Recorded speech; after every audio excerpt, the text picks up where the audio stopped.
Iya sih ya, namanya hidup kan semua orang punya cobaan, saling curhat sih sebenarnya. Kemarin kan Bang Baim ceritain habis kena ada masalah ini itu.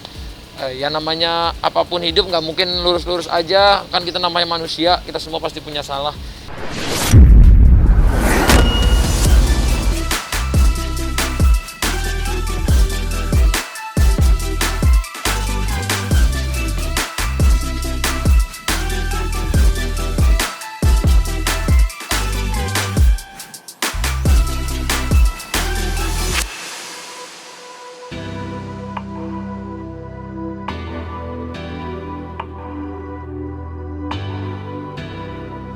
Stres itu akan terus muncul dalam setiap aspek hidup manusia dan sepanjang hidup manusia.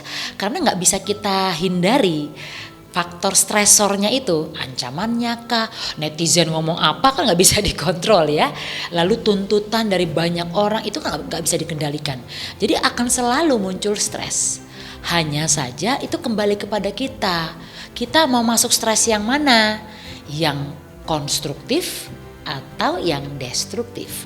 Itu banyak dipengaruhi oleh pengalaman hidup. Kemudian referensi apa yang kita punya, kematangan usia dan juga kematangan dari kepribadian kita. Sangat bahaya karena stres itu sebenarnya adalah hal yang alamiah yang dimiliki oleh manusia. Kita perlu stres loh supaya kita bisa membuat tindakan preventif, waspada dan sebagainya. Itu disebut dengan eustress. Namun kalau stres ini tidak kita sadari dan kita tidak bisa identifikasi sumbernya, kita bisa beralih dari stres yang produktif menjadi stres yang destruktif, merusak. Nah kalau stres ini diabaikan, apalagi sifatnya merusak, dia akan beralih pada situasi burnout istilahnya. Burnout ini lebih parah daripada stres.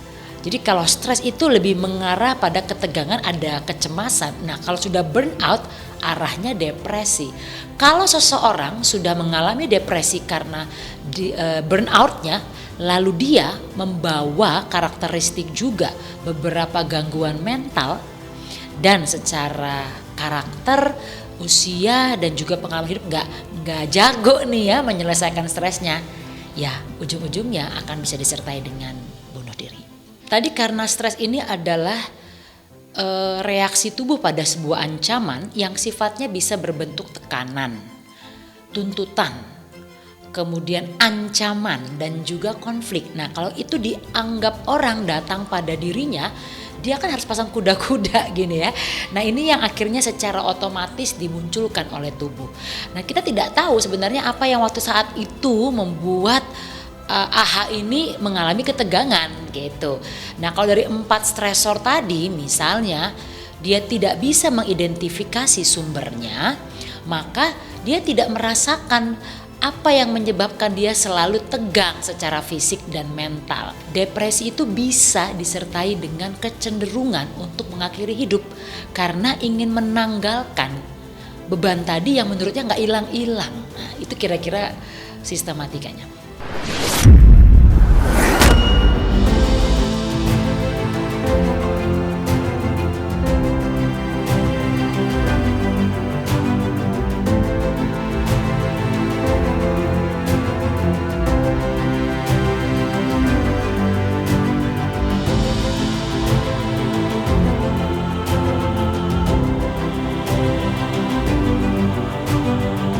Public figure itu kan adalah figur yang dilihat oleh publik. Jadi secara tidak langsung apapun yang dia lakukan itu menjadi contoh. Makanya public figure ini sering disebut sebagai role model dalam masyarakat. Kata-katanya, cara dia bertindak, cara dia meresponi masalah. Nah, ketika ada tuntutan dari publik dia harus A, B, C, dan D misalnya, sebenarnya itu bukan bagian dari dirinya. Nah ini yang jadi sulit karena akan membuat gap. Saya nggak mau gitu tapi publik minta saya harus begitu. Kan publik maunya melihatnya semua secara ideal ya, secara indah. Sementara dia tidak mengalami sesuatu yang seindah yang diharapkan oleh publik. Yang ini jadi persoalan.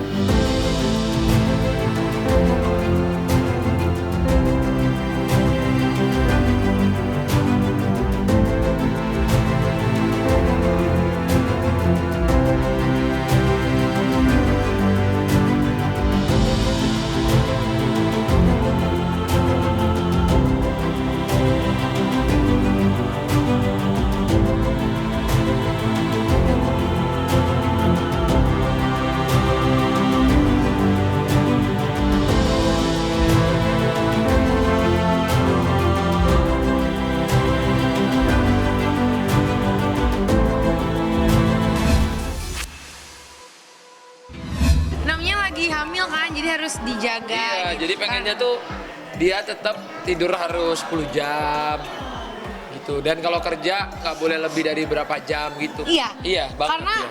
katanya orang-orang kalau anaknya cewek itu lebih ke bapaknya maunya nempel, terus ternyata ya benar kan cewek. Emang kan jadi anak bapak, jadi maunya Oke, nempel. siap.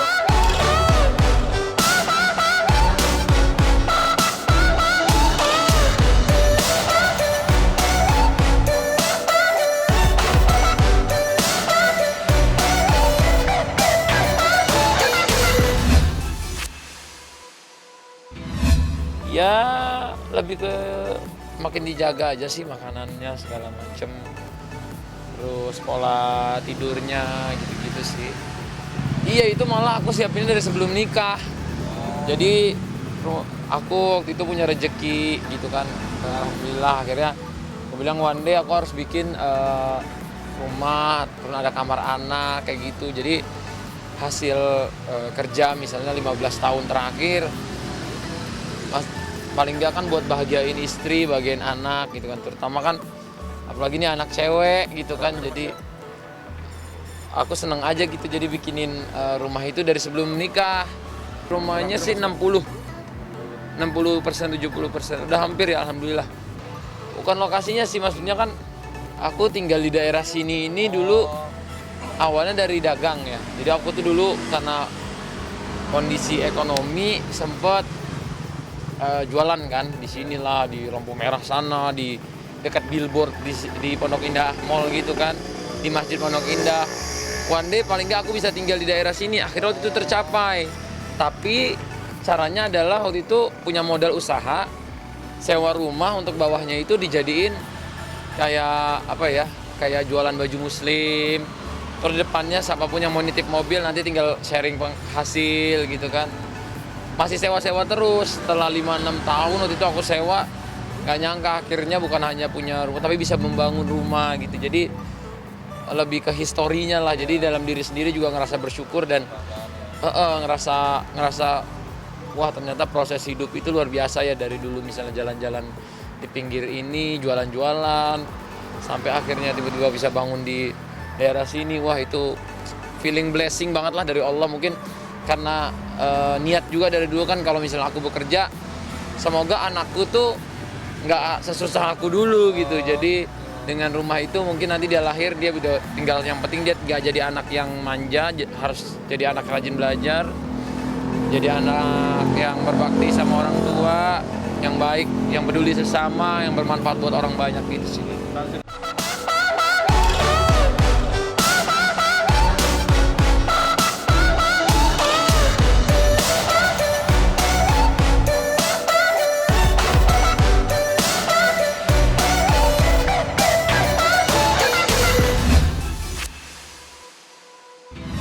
Aku makin gak sabar ya lihat anak perempuanku yang katanya sekarang udah mulai nyenggol-nyenggol perut katanya. Aku bisa support yang terbaik aja lah ya, dengan cara misalnya dengan temenin, terus nanyain gitu ya, sebagai suami lah ya. Dia udah sampai ke psikolog sampai berkali-kali ya, sampai berbeda-beda psikolog juga.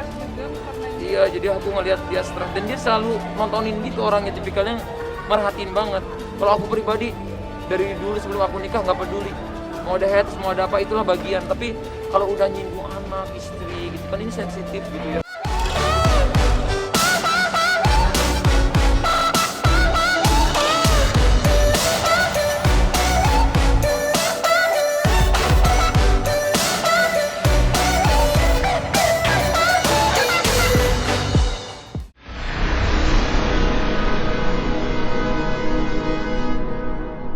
Jadi jangan lupa untuk subscribe Cumi Cumi.